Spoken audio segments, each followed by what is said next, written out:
আগামী দিন আমি একা, কে থাকবে জানার দরকার নেই, আমি থাকবো।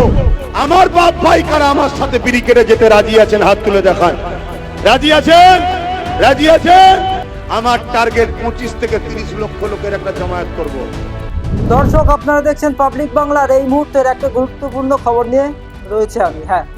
আপনারা জানেন যে 26 তারিখে মুসলিম ল বোর্ডের পক্ষ থেকে এবং ফুরফুরা শরীফের একাধিক পীরজাদাদেরকে নিয়ে একটা ব্রিগেডের ডাক দেওয়া হয়েছে। এ নিয়ে সোশ্যাল মিডিয়ায় বিতর্কিত মন্তব্য চলছে এবং সেই ব্রিগেডের মঞ্চে একাধিক ফুরফুরা শরীফের পীরজাদারা থাকবে। এবং যে বিষয়টা হলো এটাই যে আব্বাস সিদ্দিকী তিনিও কোনো এক জলসা থেকে তিনি বার্তা দিয়েছে যে এবার মাঠে নামছি আমি, খুব শিগগিরই আব্বাস সিদ্দিকী তিনিও ব্রিগেডের ডাক দিচ্ছে।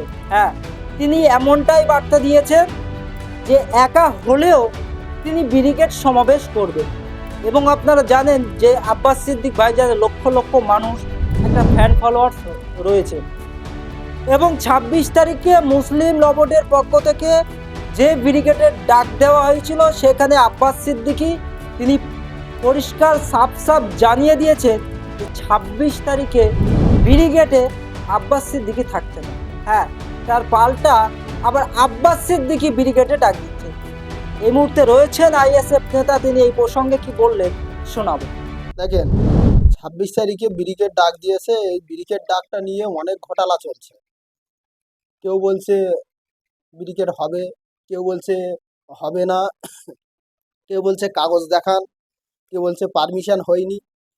তো এতে আমরা দেখেন, আমরা নেতৃত্ব মানি এই পশ্চিমবাংলা একজনা, আমাদের হাইকমান্ড পীরজাদা আব্বাস সিদ্দিকী ভাইজান আমাদের বস, আমাদের বড় ভাইজান। তার ছোট ভাই নওশাদ সিদ্দিকী ভাইজানের আমরা নেতৃত্ব মানি। এই দুই ভাইজানের নেতৃত্ব ছাড়া পশ্চিমবাংলায় আমরা কারো নেতৃত্ব মানি না। তারা যেখানে যেভাবে ডাকবে, যখন ডাকবে, তারা যেখানে যেতে বলবে আমরা সেখানে যাব। এই নেতৃত্ব মেনেই আমরা পশ্চিমবাংলায় চলছি, আগামী দিনও চলব। আমরা ব্রিগেডে যাচ্ছি না। আমি আগেই এর প্রশ্নের উত্তর তো দিয়েছি। আমি তো বলেছি যে পীরজাদা আব্বাস সিদ্দিক ভাইজান এবং নওশাদ সিদ্দিক ভাইজান যেখানে ডাকবে, জলে জঙ্গলে নদীর মাঝায় যেখানেই ডাকবে, আমরা সেখানে হাজির হওয়ার চেষ্টা করব এবং প্রচারও করব, মানুষকে নিয়ে যাওয়ারও চিন্তা ভাবনা রাখবো। কেন নিয়ে যাব, এটাও একটা কেন নিয়ে যাবেন এই আর এটা প্রচার করবেন না কেন?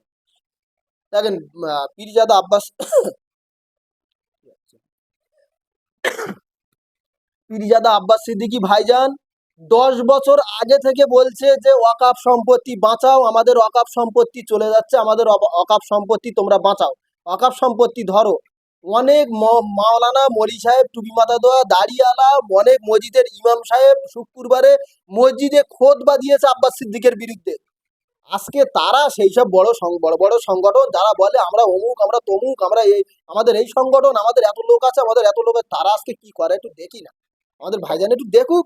আমরা তো আছি অবশ্যই, এটা আমরা এবং আমাদের ভাইজানের ইমানি দায়িত্ব। এই অকাবের বিরুদ্ধে লড়াই করা ইমানি দায়িত্ব। আরো তো লোক আছে, তারা কি করে আমরা একটু দেখি। দেখে অবশ্যই আমরা মাঠে ময়দানে আছি, থাকবো। এর আগেও আব্বাস সিদ্দিকী নিয়ে অনেক বিতর্ক হয়েছে। আব্বাস সিদ্দিকী মানে একটা বিতর্কিত, একটা চর্চিত, একটা আলোচিত ব্যক্তি। তো আব্বাস সিদ্দিকীর নামে বিতর্ক হবে না, তর্ক বিতর্ক হবে না, এটা মানে এটা বলা বৃথা। আব্বাস সিদ্দিকীর নামে বিতর্ক তর্ক হবে। আব্বাস সিদ্দিকী কি করছে, কি কথা বলছে, সেটাই আমাদের ফলো করতে হবে। তিনি কি খারাপ কথা বলছে, তিনি কি বাজে কথা বলছে, সংবিধান বিরোধী কথা বলছে, দেশ বিরোধী কথা বলছে, কি ইসলাম বিরোধী কথা বলছে, আমাদের সেটা খেয়াল রাখতে হবে। কোন পীরজাদা, কোন মাওলানা, কোন মুফতি, কোন হাফেজ, কোন গুরুদেব আব্বাস সিদ্দিকীর নামে কথা বলছে, ওটা আমাদের দেখে লাভ নেই, ওটা মাথা ব্যথা করে লাভ নেই। আব্বাস সিদ্দিকী কি করছে আমাদের সেই দিকে ফলো রাখতে হবে।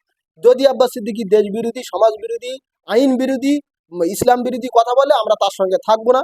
আর যদি ভালো কথা বলে, আমাদের নিয়ে যদি একটা সমাজ গড়ার চিন্তা ভাবনা করে, আমরা অবশ্যই আব্বাস সিদ্দিকীর সঙ্গে আছি।